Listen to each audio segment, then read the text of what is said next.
After your introduction or before your introduction, can I hand over the mic to sir? Yes, మరి ఇచ్చేద్దామా మన land Nandamuri Kalyan Ram గారు మాట్లాడతారు ఇప్పుడు.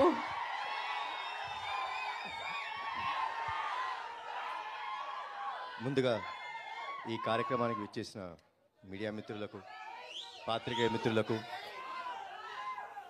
నేను తినే ప్రతి అన్నం మెతుకు మీద, నేను ఇచ్చే ప్రతి శ్వాసలో నాకు అండగా ఉన్న మా నందమూరి అభిమానులందరికీ హృదయపూర్వక వందనాలు, నమస్కారాలు. ప్రతి ఈవెంట్కి వచ్చినప్పుడు చాలా మాట్లాడాలని వస్తానండి. అంటే చాలా మాట్లాడాలి, చాలా చెప్పాలని వస్తాను. కానీ దాని ముందు చిన్నపాటి టెన్షన్ ఉంటుంది. అంటే ప్రతి ఈవెంట్లోనూ ఏదో ఒకటి పెడతారు. టీజర్ లాంచ్ అంటారు, ట్రేలర్ లాంచ్ అంటారు, లేకపోతే సినిమా రిలీజ్ అవ్వబోతుంది అంటారు. సో మీ నోటు వెంట వినాలని ఉంది. ట్రేలర్ ఎలా ఉంది?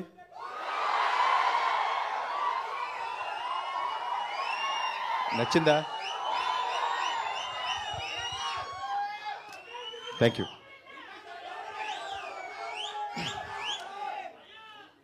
నేను బింబిసారా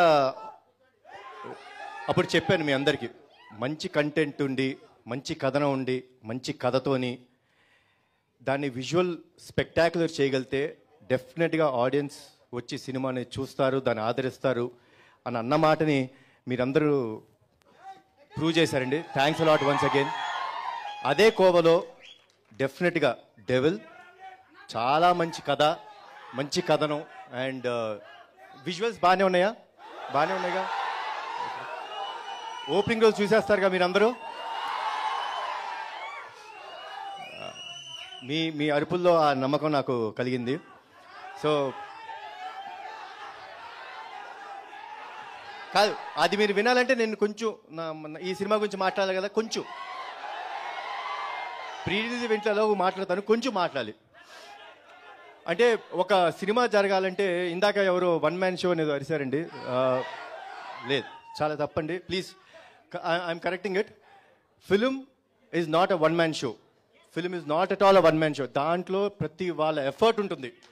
కథ చేసుకున్న శ్రీకాంత్, ఈ సినిమాని తీస్తున్న సౌందర్ గారు, టెక్నీషియన్స్ అయిన Venkat master and Ramakrishna master, costume designs చేసినందుకు ఆయన ఆల్మోస్ట్ 6 months కూర్చున్నారు.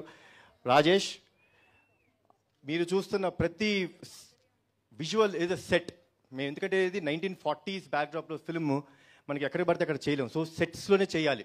దానికి ఒక ఆ వరల్డ్ని క్రియేట్ చేయాలి. దాన్ని క్రియేట్ చేసిన గాంధీ గారికి, ప్రొడక్షన్ ఎగ్జిక్యూటివ్ అయిన వాసు గారు, మోహిత్ గారు, అండ్ ఇదన్నీ పక్కన పెడితే దీనికి ఒక విజనరీ ఉండాలండి. అంటే మనం ఈ సినిమాని ఇలా ఉంటే బాగుంటుంది, ఇలా చూడాలి, ఖర్చుకు వెనకాడకుండా కష్టపడి ప్రతిరోజు అహర్నిశలు పనిచేసిన మా అభిషేక్ నామా గారికి, వీళ్ళందరూ వెనక నుండి మా ఆర్టిస్టులు అందరికండి మేము చెప్తాం కదా. బాగా గుర్తు, I think December 12th last year నేను కారైకుడిలో షెడ్యూల్ చేసాం. బిగ్గెస్ట్ షెడ్యూల్, అంటే ఆల్మోస్ట్ 30 days కారైకుడిలో చేసాం. ఆ షెడ్యూల్ మొదలు పెట్టుకొని ప్రతి ఆర్టిస్ట్, మాలవిక గారు అవ్వచ్చు, సంయుక్త గారు అవ్వచ్చు, షఫీ గారు, సత్య గారు, అందరూ ప్రతి వాళ్ళు ఎంత కష్టపడ్డారో మాకు తెలుసు. సో ఫిల్మ్ అన్నది ఇట్స్ అ క్యూములేటివ్ ఎఫర్ట్. మేము ప్రొజెక్ట్ అవుతాం వాళ్ళందరూ. So please don't say it's one man show. Cinema అన్నది అందరి సమిష్టి కృషి. మీరు ఆదరించినప్పుడు మాకు ఇంకా ఆనందం వేస్తుంది. సో